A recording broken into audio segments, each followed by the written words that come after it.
Welcome to Luca is a Billionaire, where the only thing I invest in is your answers. In this video, I will show you how to draw the front of a Dodge Challenger. First, let's establish the basic structure. Start by drawing a large, wide rectangle that will form the main body of the car. Above this, add a slightly narrower rectangle to represent the windshield and the roofline. Then, sketch a horizontal line across the lower one-third of your main rectangle. This will be the top edge of the grille area. These foundational shapes are crucial for getting. Now, let's focus on the distinctive front features. Carefully outline the iconic 4 circular headlights, 2 on each side, positioned within the grille area you just defined. Next, sketch the main rectangular grille opening, ensuring it spans nearly the entire width of the car's front. Don't forget to add the central vertical divider bar within the grille, which is where the Dodge emblem typically sits.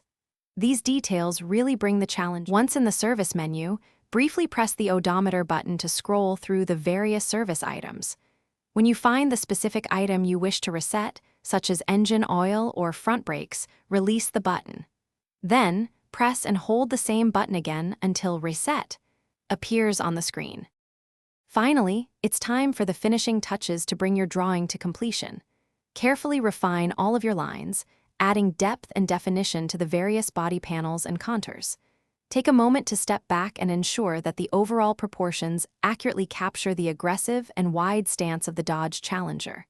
Once you are satisfied, gently erase any initial construction lines to reveal your impressive final drawing.